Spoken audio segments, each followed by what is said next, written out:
Do you need a landscaping job tackled? Keane Landscaping is a family-owned and operated full-service landscaping company based in Dallas, Texas.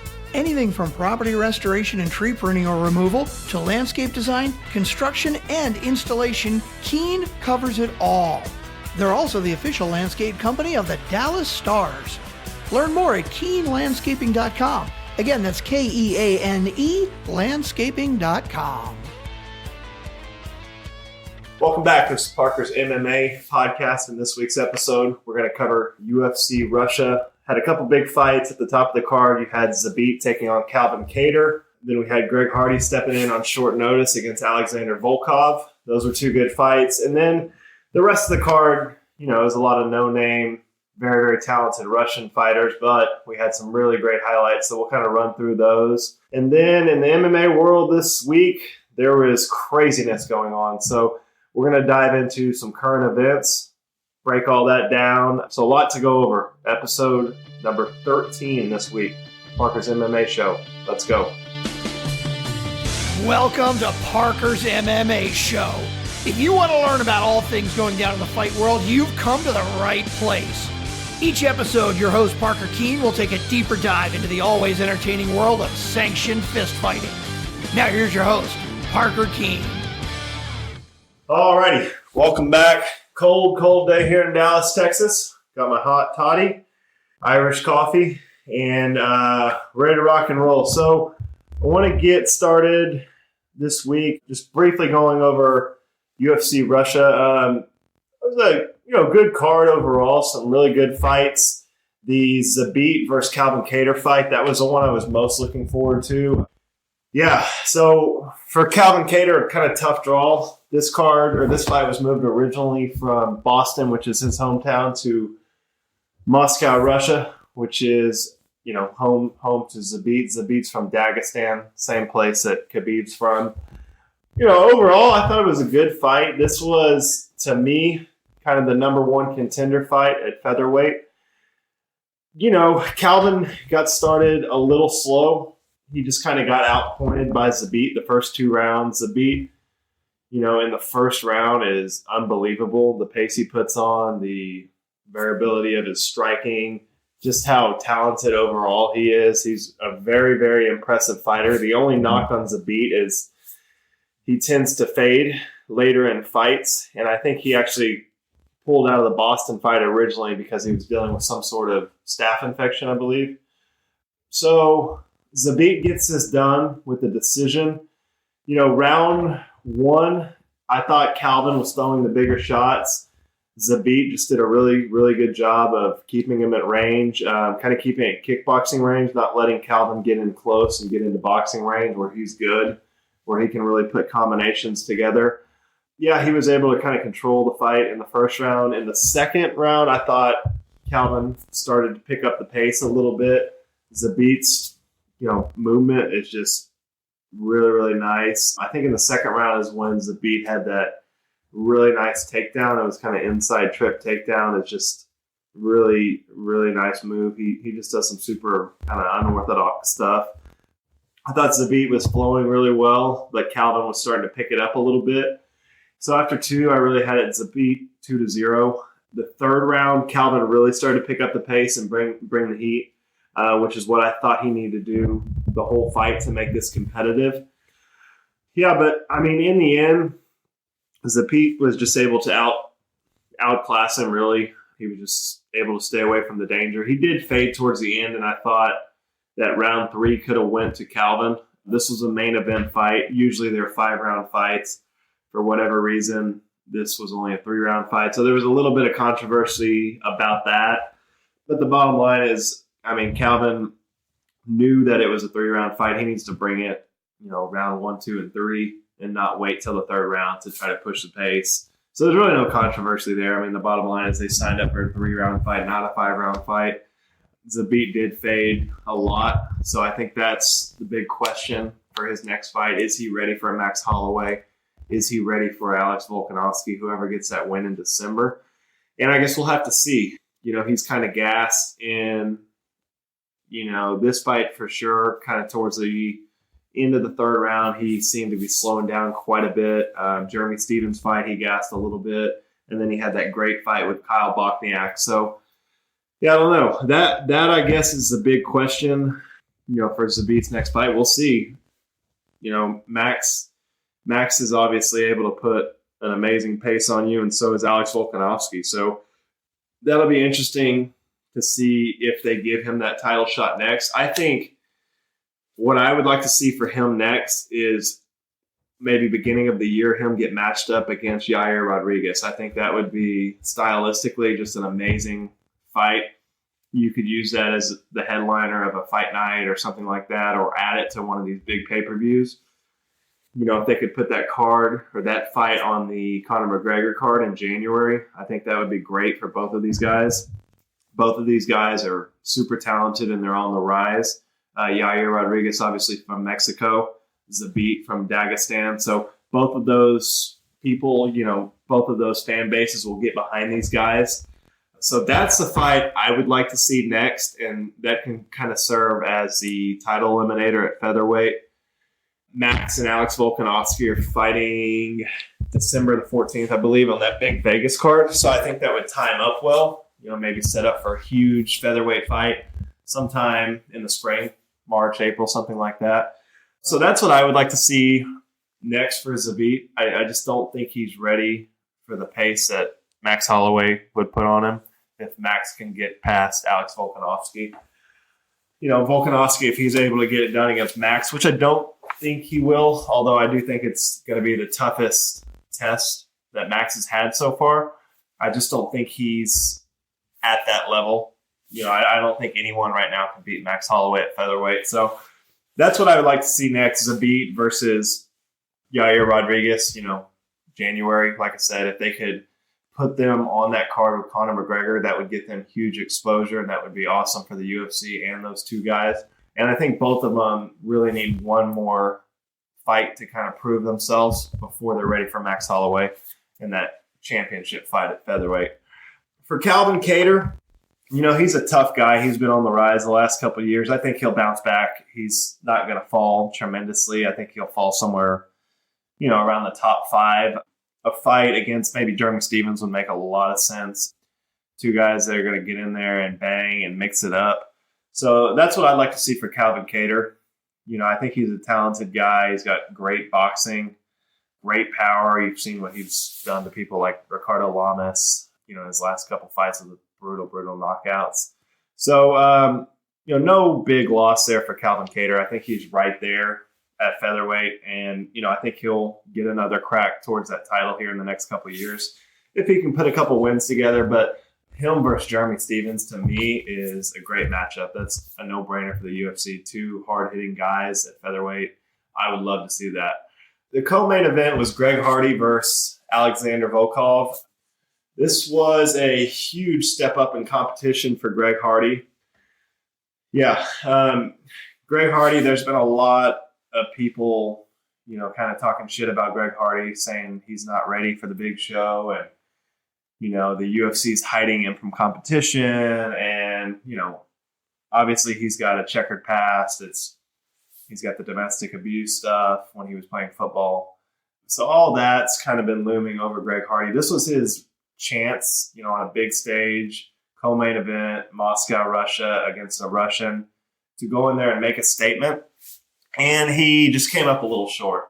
I just don't think he's at that level to be, beating elite heavyweights right now. Alexander Volkov's a guy he's a veteran. He's been around forever. He's got some really big wins. And this was just a really big step up in competition for Greg Hardy.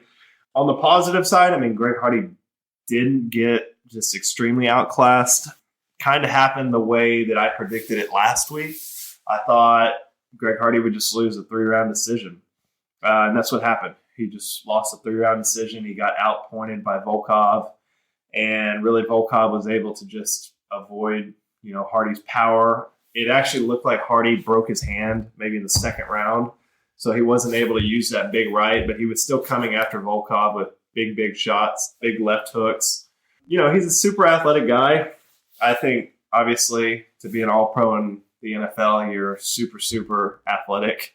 And those guys can hang around at heavyweight. You know, right now heavyweight's pretty old. Greg Hardy is, I think, only 31, and he's only been doing this for 3 years, and you see how far he's came. So, you know, I think this was just a good test for Greg Hardy and a fight he's going to take a lot out of. UFC heavyweight division, Volkov. You know, for him next, I think he needs to get a top 2 or 3 guy. Curtis Blades was out there, but he just got booked with JDS. We'll talk about that later. JDS was supposed to fight Volkov on this card, but got pulled due to a staph infection. He's back and taking on Curtis Blades. Francis Ngannou is still out there. So, you know, Francis Ngannou versus Volkov will be an interesting matchup. I think that's kind of a step backwards for Francis. I think he's looking for a huge fight. You know, maybe a super fight with John Jones, or maybe he'll just sit and take on the winner of DC versus Stipe if they ever book that. There is some back and forth about Francis versus Tyson Fury this week. So we'll see what happens at heavyweight. I would think Volkov's probably going to take on the winner of JDS versus Curtis Blades. You know, I think that makes sense. So here in 4 or 5 months, those guys will run it back. Next, for Greg Hardy, I would really like to see him fight Derek Lewis. I just don't think he's on that level yet. That would be a fun fight. That would be a really fun build-up. Those guys have gone back and forth. Derek Lewis has said he wants to basically ruin Greg Hardy. He doesn't think Greg Hardy belongs in the UFC. You know, he's called him a woman beater, all kinds of crazy stuff. So that'd be a fun fight. So for Greg Hardy, I'd like to see, you know, Derek Lewis next. I think Derek Lewis will be down to take the fight. I don't think he's a guy that really gives a shit about rankings or getting back to the championship. I think he just wants the biggest money fights. So that would make sense for me for Greg Hardy next. Also, you've got Overeem taking on this Jairzinho guy. Jairzinho is the guy we talked about last week that viciously knocked out Overeem, Andre Arlovski, like 30 seconds into their fight last week. So 2 weeks ago. So maybe the loser of that fight gets Greg Hardy next. So, but for Greg Hardy, I mean, this kind of sets the bar. I mean, the UFC is not going to give him any more, you know, just cans off the street. He's going to be fighting top 10, top 15 fighters from here on out. So, I mean, you're going to kind of get Greg Hardy thrown to the fire now, which is good. And I think that'll kind of expedite his training and just keep him moving forward. So it'll be interesting to see what Greg Hardy does. Like I said, I mean, you're young in the heavyweight division, only 31. You're super athletic. You can go a long way in the heavyweight division and fight for a long time. So that's what I think is next for Hardy. Crazy knockouts on this card. We had Danny Roberts just knocking the absolute shit out of this guy. He took on this Russian guy and just put him away with a heavy left missile. I mean, unbelievable knockout in what was a pretty good fight. But, yeah, he spun the guy around. So good on Danny Roberts. I can't pronounce the Russian's name. Zalim Imadev. Yeah, Danny Roberts just gets a nasty highlight reel knockout. There was another knockout on here. Magomed, I can't say his last name, but he had a Lyoto Machida, Anderson Silva-esque front kick knockout. Filthy. So those two highlights, those were awesome. I think this might have been on the prelims, but oh man, hits him with a vicious front kick and then finishes him with a right when he's out. So those two highlights are worth checking out from the UFC Russia card.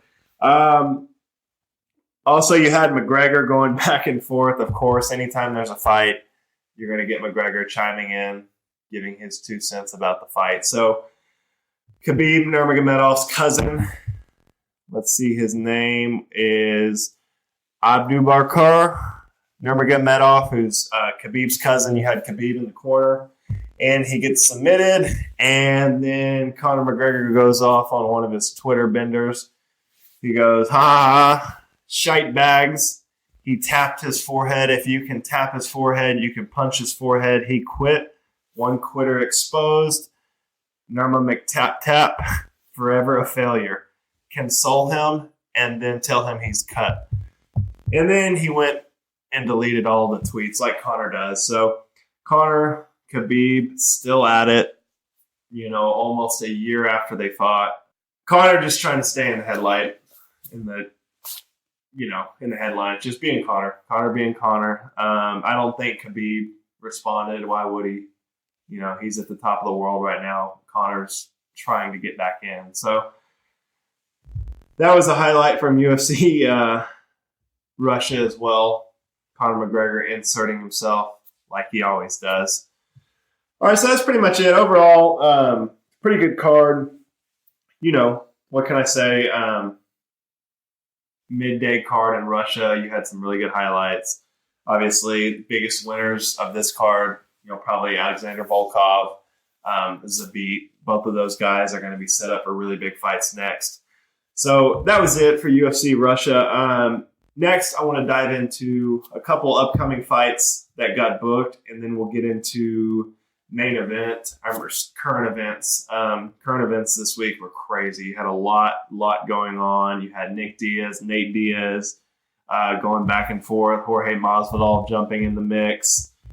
We had Gilbert Melendez gets released from the UFC. Israel Adesanya goes on Rogan, calls out Yoel Romero. So Stipe, Tyson Fury going back and forth. So a lot to dive into there. But let's run through this week's card. This week we've got a decent card going down Saturday. It is a ESPN fight. I think it's a fight night card. It is going down in Brazil. You've got Jan Blachowicz taking on Jacare Souza. Jacare is making his move up to light heavyweight, so that'll be interesting. And obviously, Jan Blachowicz, we talked about a month or so ago, had that huge knockout against Luke Rockhold, where I think he broke Luke Rockhold's jaw, and really, just a really disheartening loss for Luke Rockhold on his debut. Chris Weidman had the move up from middleweight. He got knocked out viciously. So Jacare is the third guy to move up from welterweight. One of those just guys that have moving up from middleweight. He's one of those guys that have just, been around the top 5 of middleweight the last, 5 to 10 years. The first 2 failed, and Jacare is the third. So, Jacare is a tough fighter, amazing at jiu-jitsu. This will be an interesting matchup.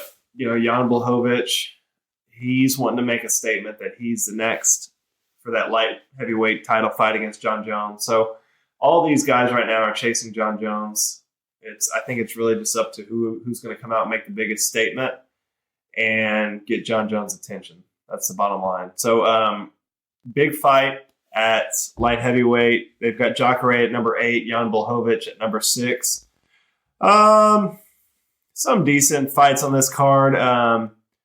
Maurício Rua, number 14 at light heavyweight, still taking on Paul Craig. That'd be a good fight. Paul Craig's a jiu-jitsu guy. Maurício Rua, great striker, been around forever. Charles Cowboy Oliveira taking on Jared Flash Gordon. Cowboy Oliveira, I believe, has the most submissions in UFC history, and he's just been smashing people. He's number 13, and he gets Jared Gordon, who had, a little bit of hype behind him a couple fights ago, and I think he's been on a little bit of a skid. So that should be a good fight at lightweight. But Charles Oliveira, I think he's ready to make a move up to some tougher competition. He's just been on a roll. He's been submitting everyone, finishing fights, in the first round. So, I think it's past Jared Gordon here. I'd like to see him get, someone in the top 5 to 10. Besides that, some decent cards. Saturday night going down in Brazil. That's the UFC card this week. Next week we'll dive into. They have another fight night next weekend, so we'll check back in on that next week. Also going down. Oh, fuck yes, we've got Bare Knuckle FC. Artem Lobov versus Jason Hick Diaz Knight. This is a rematch. Hick Diaz, one of the best nicknames in the game. These two absolutely went to war last time they fought. So this would be pretty interesting. I think this is like the 9th or 10th bare knuckle event. Artem Lobov is kind of becoming the man over at bare knuckle. He had that decision win against Jason Knight, which was an absolute just battle, bloodbath. And then he took on, a great boxer in Paulie Malignaggi and got a decision win there. So Artem's looking really good over in bare knuckle boxing. Maybe he's found his calling in bare knuckle. So yeah, I'll tune into this. I actually like watching bare knuckle. I think it's a lot of action, fun to watch. I'll tune into that. But that is Saturday night as well. That's going down in Mississippi, one of the only crazy states that will allow bare knuckle fighting right now. I feel like it's either Mississippi or North Dakota or somewhere obscure, Florida, fairground. But bare knuckle boxing going down this weekend. They don't have the card available. I don't know what the hell the deal is with that. But that's the fights this weekend. So I'll probably tune into the main event on the UFC card and then switch over to bare knuckle, and hopefully that'll be a great fight. Last time was a great fight. I mean, there's back and forth, bloodbath, cuts all over the place. If you haven't seen that fight, go back and watch Jason Knight versus Artem Lobov 1. I think that was like the second or third bare knuckle event. But great fight. A lot of action, craziness. Alrighty. So let's get back into some current events here. First, I want to jump into the whole Nick Diaz situation. Nick Diaz's interview with Ariel Helwani. I'm kind of torn about it. Nick Diaz is one of my favorite fighters of all time. Just love watching that guy fight. Him and his brother, they're both just so real on the microphone when they talk. That's why they have, a cult-like following. So Nate obviously lost a couple weeks ago to Jorge Masvidal. He's been kind of wishy-washy, back and forth on if he's going to retire, if he's not going to retire, if he wants a rematch, what he wants. And, then out of nowhere, Ariel Helwani announces that he's going to have Nick Diaz on his show and, kind of breaks MMA internet. Nick Diaz been out for probably 4 or 5 years with honestly kind of that bullshit suspension that I don't know all the details in and out, but the bottom line is, he popped for marijuana, I think, on his last fight with Anderson Silva. And he's just been out since then. I think he's actually cleared to come back and fight this year sometime. But he's really been quiet. Nate was out for 3 years after the Conor McGregor fight. So for the last 4 or 5 years, you haven't heard a lot from the Diaz brothers, besides lately. Nate made his comeback against Anthony Pettis, and then he got the huge fight with the bad motherfucker belt against George Masvidal. And, you see Nick at the fight, he walks Nate out. And like I said, a couple weeks ago, that was great to see Nick just back around UFC events. And then I start to hear, chatter about, hey, Nick Diaz is maybe going to make a comeback. And then Ariel books him on his show. So they had about a 50-minute interview. To me, it was kind of typical Diaz brother interview, but it was a little more sloppy. A lot of people are kind of suggesting that, maybe he's got some CTE issues, head trauma he's dealing with. Maybe he was fucked up. Maybe he was stoned. Maybe he was drunk. I don't know. It was a weird interview. You took a couple talking points from there, but a lot of it was just him kind of babbling and ranting and going on about, issues with the UFC that have been going on for 10, 15 years. So I didn't really know what to make of it. Ariel Helwani, I thought, did a really good job of interviewing him. The Diaz brothers are super hard to interview. Literally, you ask them one question and then they just ramble and ramble and ramble about who knows what. And they usually come back around and make some sort of point. But for Nick, this was not like his previous interviews. If you go back and listen to old interviews or him, talking after fights, he's usually enunciates better. He's clear. He has a message. He has something to say. This is just a weird interview. I didn't really know what to make of it. He did come out and say that he is, really proud of his brother Nate for what he's been able to do the last couple of years. Obviously, Nate went from being, Nick's little brother kind of in the shadows to really a super mega star after the Conor McGregor fights. So, you got that out of him, which was kind of cool to see him kind of, letting you know how he feels about his little brother. And then he just kind of skated around if he was going to fight again. He suggested that he wants to come back and fight George Masvidal, that the bad motherfucker belt is really his belt, not his brother's belt or not George Masvidal's belt. But he never really committed to it. He said, basically, you're not going to talk about my brother, baptizing my brother. That's my little brother. I'm the real bad motherfucker.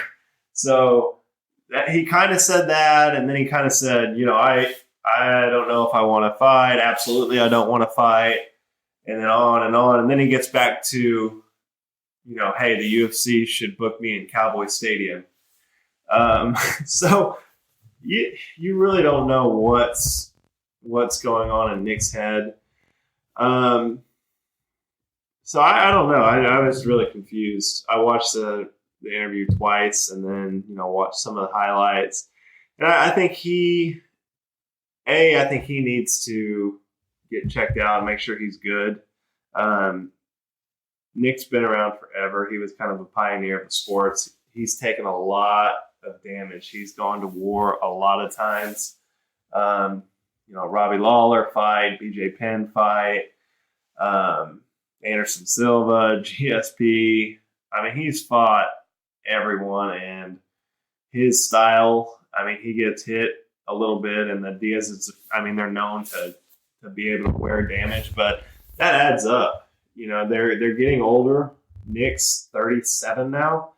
Nate's, I think, just turning 35. So these are guys that have been doing this since they were, 18, 19, 20 years old. They've been at it for 15 to 17 years. So I think that wears on you a little bit, especially when you have the fighting style that the Diaz brothers do. And, they're fan favorites for a reason. They get in there, they scrap, they take damage, they give it back. And a lot of the times they're able to overcome their opponents with just crazy pressure, crazy cardio. So I don't know what to make of it. I would like to see Nick come back to fight if he's healthy.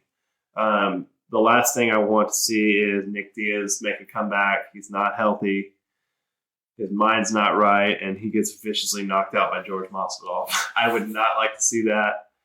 But if Nick's mind's right and he's able to fight, physically and mentally, there's a lot of big fights for him and Nate over the next couple of years. And if those two could get back together, for the last 3 or 4 years of their career, it'd be awesome. Like I said last week, the UFC is just so much better with the Diaz brothers. The Diaz brothers, their fights sell themselves. And I would really like to see them both back in action over the next couple of years. The UFC, for whatever reason, has just not been able to play ball with the Diaz brothers, especially Nick. They've had a lot of issues with Nick. He fought outside of the UFC for a couple of years. He went to Pride and Dream and Elite XC. After his first stint in the UFC, he had a kind of a middle period where he went and fought all over the world, and then he came back to the UFC for those big fights with GSP and Anderson Silva. But, I would like to see them just kind of hash out their differences and really maximize the Diaz brothers for the next 3 years because they're great TV. They're great for the sport. And they're really just guys that have been around forever. They've been in the trenches. They've done it all. So, yeah, I hope they can work it out. I didn't take a lot from that interview, though. It was just kind of a lot of back and forth, just kind of babbling and rattling. And Ariel couldn't really get in any solid questions because Nick would get asked a question and just rant for 15 or 20 minutes. So it was a little alarming, but I guess we'll see probably here in the next couple months. If Nick's serious about fighting, I don't see why the UFC wouldn't move on and book him a fight and get him back in there. So, yeah, I mean, overall, kind of a weird interview. I thought it was even weirder how ESPN mostly, not, some of these other MMA, like MMA Junkie or Sure Dog, you didn't really see them posting headlines about this, but ESPN just kind of did the ESPN thing and just ran with, like 4 or 5 different sentences that Nick Diaz said in a 50-minute interview. And just they kind of painted a different picture than the actual interview, I thought. They kind of made it seem like, hey, he's coming after Jorge Masvidal, and Jorge Masvidal, don't pick on my little brother, and he wants vengeance for his little brother. But I didn't really get that feeling. I got the feeling that Nick was kind of on the fence about actually making a comeback, actually coming back to fight. So I didn't really like that ESPN painted that picture because that wasn't really what Nick was saying. I didn't think. But anyway, so that was the Diaz interview. And then, obviously Jorge Masvidal had some firing back to do. Yeah, I think his manager put out a Scarface meme here. I'm gonna watch it. Fuck you fucking Diaz brothers! Fuck them all! I'm burying those cockroaches! He put out a video of George dressed up as Tony Montana saying "Fuck the Diaz brothers." So I thought that was kind of cool. But you had George was on ESPN kind of saying, basically kind of egging on Nick.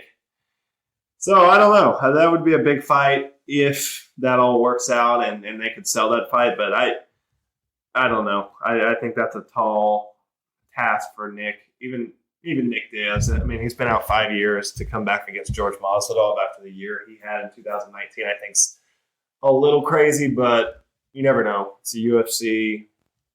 They do some crazy shit to make money. So we'll see. All right. Another member of the Diaz army. You had former 2-time title contender Gilbert Melendez, former Strikeforce champion Gilbert Melendez was cut from the UFC. Gilbert Melendez was just one of those guys. He's been around forever. He had a lot of success, mostly out of the UFC, but he had some good fights, in the UFC. You look at his record. So, yeah, he was a former Strikeforce champion. Strikeforce got bought out by the UFC eventually, but he had some great fights. Josh Thompson, he beat Josh Thompson to win the Strikeforce title. He defended it, 5 times. He actually beat Jorge Masvidal back in 2011 by unanimous decision. And then he made the move to the UFC, fought for a title there, lost to Benson Henderson. And then he had a couple fight of the nights. He had a fight of the night in Houston against Diego Sanchez. That was an unbelievable fight back at UFC 166 back in 2013. And then since then, he was on a 5-fight losing streak. No shame on him. I mean, he fought for the title again against Showtime Pettis, lost. And then after that, he lost a split decision to Eddie Alvarez, a split decision to Edson Barbosa, and then a unanimous decision to Jeremy Stevens. And then most recently at UFC 239 in July, he lost a unanimous decision to Arnold Allen. So great career for Gilbert Melendez. Just a great fighter. he got a lot done, and he's just a super tough guy, fan favorite, guy that was going to go in there and brawl. So a couple records in most championship bouts in Strikeforce history, 10. It's pretty amazing. 6 consecutive title defenses, most wins in Strikeforce history with 11. Most strikes landed in Strikeforce, 749. He got fight of the night twice. Diego Sanchez, Jeremy Stevens. WEC championship, I forgot about that. It was a one-time WEC championship. So great fighter all around, Gil Melendez. I always like going back and watching his old fights. He was just a guy that brought it every single time. In particular, his fight with Diego Sanchez. That's one of my favorite fights to watch, also because I'm a huge Diego Sanchez fan.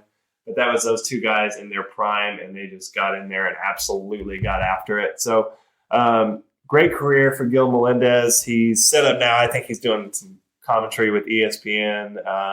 I've seen him do kind of breakdown stuff with Dominic Cruz. So he's set up. He's, he'll do well. Great career for him, though. Next, we had Israel Adesanya. He was on Joe Rogan, had a great interview on Joe Rogan. I definitely recommend people to go check that out. Obviously, Israel Adesanya is just been on a tear since coming to the UFC. He's undefeated. Basically, it's like 16 or 18 months. I think he went 6-0 and set up that fight with Rob Whittaker, where he viciously knocked out Rob Whittaker in the second round. Dropped him in the first, knocked him out in the second. Rob Whittaker, to me, is one of the scariest fighters on the roster, and Israel made it look this easy, honestly. So, he was scheduled, or everyone kind of thought he was going to be fighting Paulo Costa next. Paulo Costa apparently got an injury, or maybe substance abuse, steroids. I don't know what's going on. But he's out. So Israel's calling out what I think is the hardest fight in the middleweight division, Yoel Romero. Yoel Romero is a guy that I don't think anyone wants to fight, period. And Israel Adesanya is calling him out. So that just shows you what kind of champion Israel Adesanya is. He was on Rogan, basically said he wants to be everything that Anderson Silva was. He wants to, defend that title, become the king of middleweight. And then after that, he'll go up and take the big money fights. John Jones, people like that. Israel Adesanya, I think if he can, get a couple more title defenses, he's going to become a huge, huge star in the UFC. And he's got the potential to be, one of the biggest African stars ever. He's Nigerian. If you can get the African continent behind you, you're going to be a huge megastar. And obviously he's got ties to New Zealand as well. That's where he lives and trains. Israel Adesanya, he's great on the mic, very entertaining, very unique. His walkout before the Robert Whittaker fight was one of the most unbelievable things I've ever seen. And he says all the right things. He says he's learned from everyone. He's learned from GSP. He's learned from Conor. He's learned from Anderson Silva. He's learned from John Jones. And he wants to be the best version of all those people. And I think he's got the skill, the ability, everything to do that. So it'll be really interesting to see what the next couple of years brings for Israel Adesanya. But if you want to check out his interview on Joe Rogan, it's like 2 hours, but it was really good. Seems like a really just down-to-earth dude and incredible fighter. Next, Stipe and Tyson Fury going back and forth. So Stipe, last week we talked about Tyson Fury came out with that video of him training with Darren Till, basically saying that when he's done with Deontay Wilder, he wants to come to MMA and make a splash in the heavyweight division. I would absolutely love that. Tyson Fury is one of my favorite fighters, boxing and MMA. There's no one like Tyson Fury. He is just an entertaining fighter.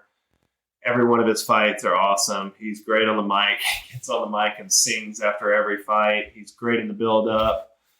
He's got a great story. Obviously, the last couple of years overcame a pretty serious depression where he got up to like 400 and something pounds. cut back down, got healthy, got back to it, and he's a lineal heavyweight champion of the world right now. So great story. Tyson Fury, I think they'll make a movie about him one day. Just a very entertaining character. I would love to see him cross over into MMA, but him and Stipe is a heavyweight champion of the world, have been going back and forth here the last week or so. Both of them said that they'll welcome the other to their sport.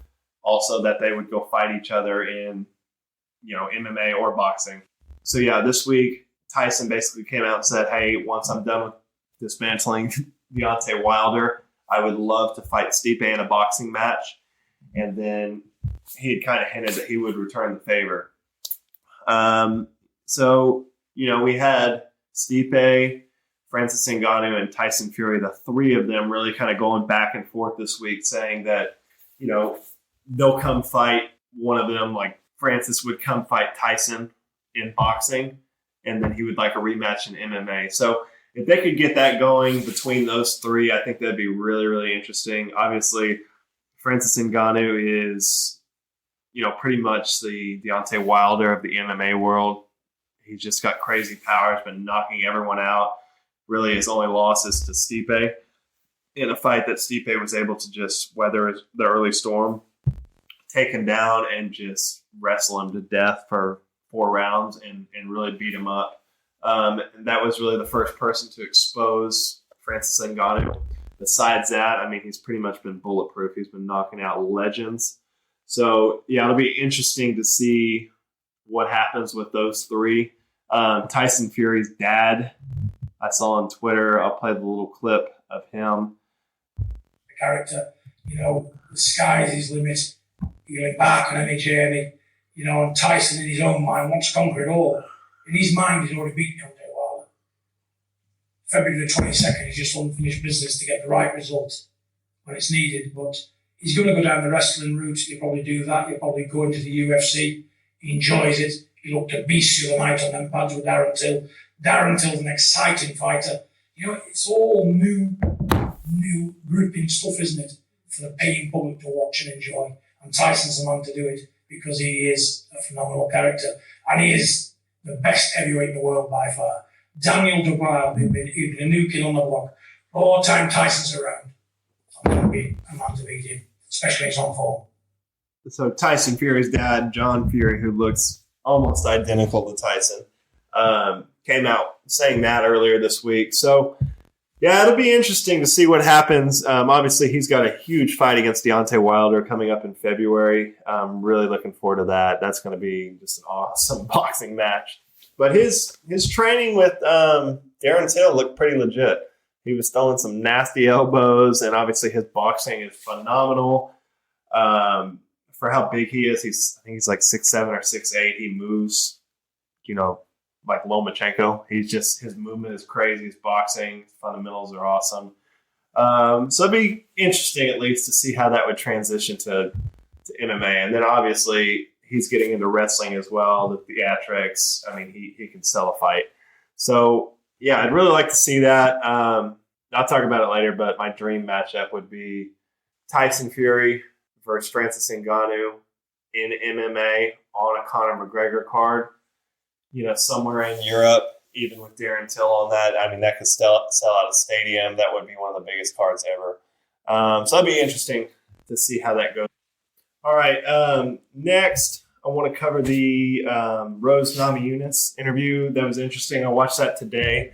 But she said she'll be back to fighting this year. Obviously, there was a lot of, just uncertainty if she would make a return after that vicious slam knockout she had against Jessica Andrade back in May, I believe. So we're probably about 6 months since Rose has fought, and she's been super quiet. There hasn't been a lot of noise from Rose.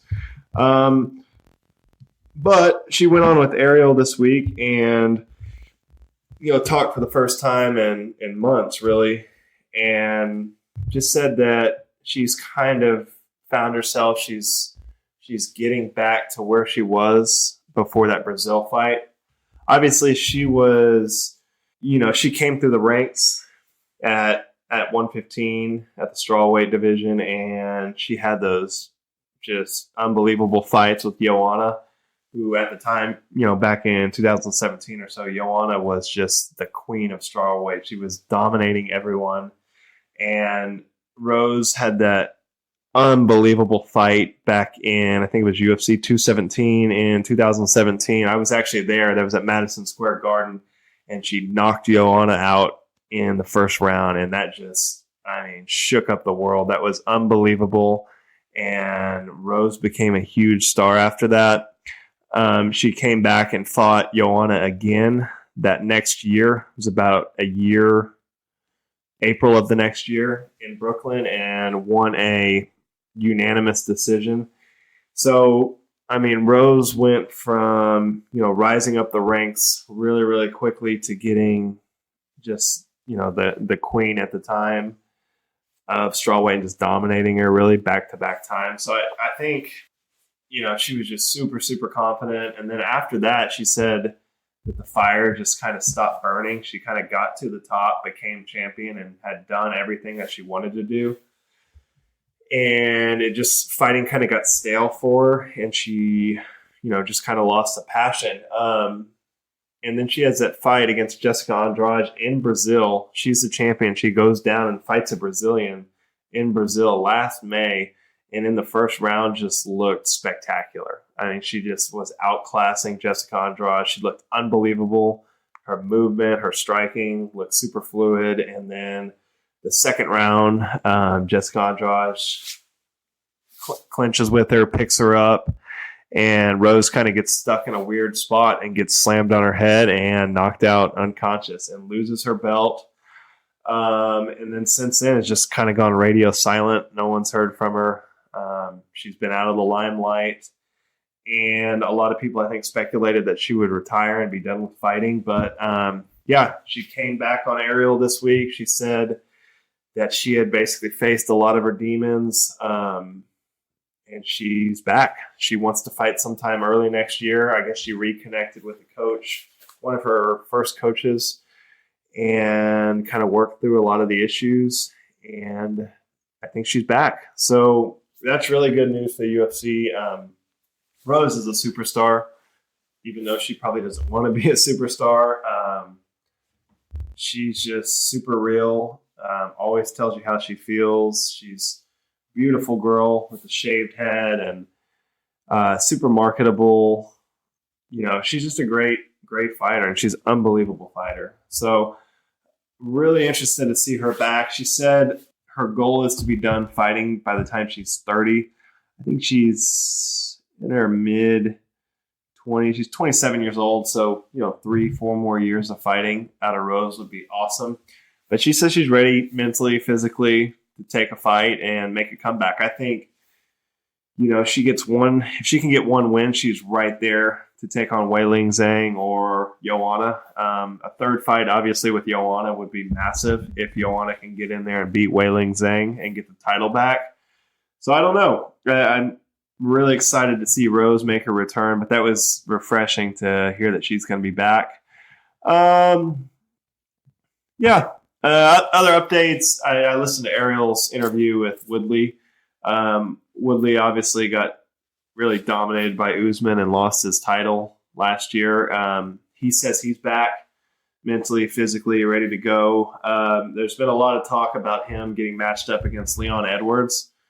That'd be a pretty interesting fight. Leon Edwards been on absolute terror. That's a hard fight to come back to for Woodley, but I think Woodley's still elite. I honestly think he just had an off night against Usman, and I think he's been itching to get back in there, but apparently he's been training in Thailand. He said his weight's really good right now. His goal is to still be the greatest welterweight of all time. And, he's still got time. So he said, he wants to get that welterweight strap back, defend the title a couple times, take a fight at 170 with Khabib, and then take a super fight with Israel Adesanya and get 2 wins and be the greatest welterweight and maybe one of the best fighters of all time. Not unrealistic, doable, but it's going to be tough to get a win against, Colby or Usman. Both of those guys I think are great. Him and Masvidal are teammates, so they're not going to fight. But so Woodley's back, looking for a fight in January, hopefully on that Conor McGregor card. Fights announced today, actually. We had 3 relatively big fights announced today.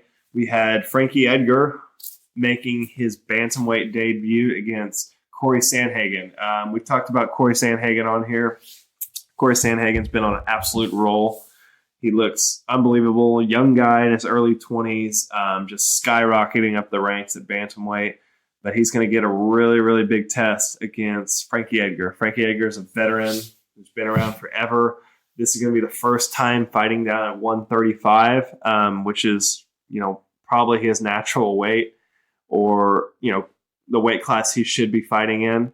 He's going to be the 8th fighter to fight in 3 different weight classes. He's fought up at 145 and 155, and then he'll be making his debut at 135. So, interesting fight. That is, not sure on the date on that, but yeah, that'll be a good fight. Sandhagen's coming off, big wins against John Lineker and then Asuncao. Frankie Edgar's only lost to the elite of the elite fighters at all those weight classes. So, big test for Sandhagen. Big chance for Frankie to make a late in his career run if he can get a win against Sandhagen. So bantamweight's going to be on the move here shortly. We talked about last week. You've got Uriah Faber fighting Peter Yan. That's on the December 14th card. And then you've also got Jose Aldo taking on Marlon Moraes. That's on the same card as well. So bantamweight's going to start picking up here pretty soon. So good for bantamweight. Macy Barber making her return against Roxana. Can't ever say her last name. Modafferi. Big test. Roxana Modafferi is a vet. She's got like almost 40 MMA fights. Macy Barber, rising star, 21 years old, taking on Modafferi, who's 37.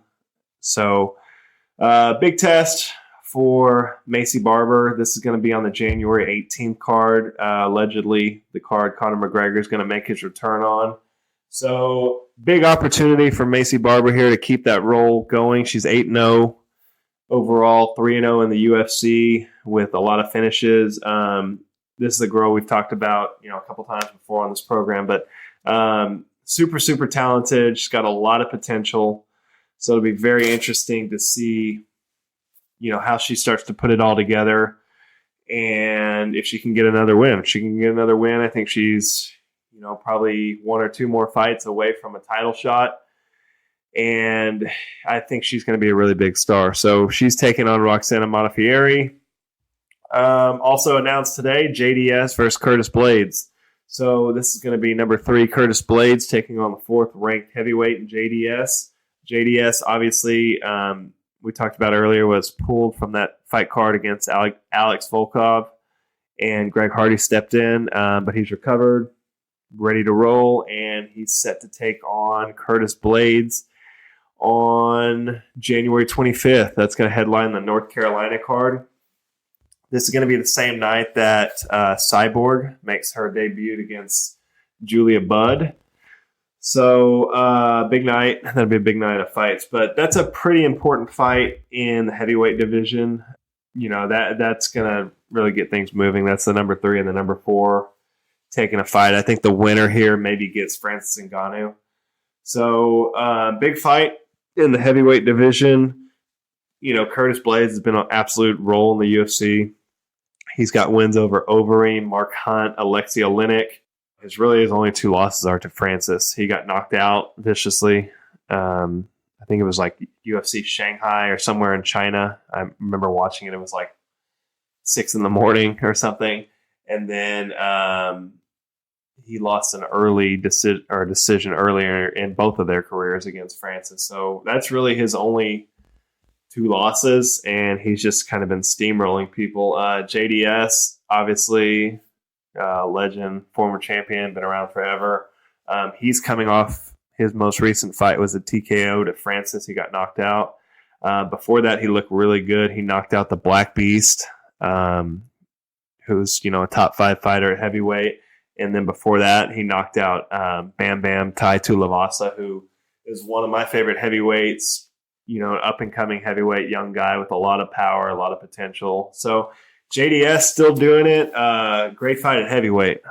So that's pretty much it for this week. Got a lot going on. I'm going to try to get video going probably next week, and I'm going to clean up the production quite a bit. So thanks to everyone for tuning in. This is episode 13 of Parker's MMA show. We covered a lot this week, and I'm sure there'll be a lot next week. So I'll be back next week to talk about the bare knuckle boxing fights as well as the card this week. And then we're going to start looking forward to that big card in December. I'm really looking forward to that. That's a huge card on the 15th. But anyway, signing off again for another episode. Appreciate y'all tuning in. Continue to share. Get the word out. If you enjoy this, I really appreciate it. Thank you. Thanks for listening to Parker's MMA show. Take a moment to rate and review on Apple Podcasts or wherever you get your podcasts. And visit ParkerKeane'sMMAShow.podbean.com for additional information on Parker and to stay up to date on the latest drama in the fight world.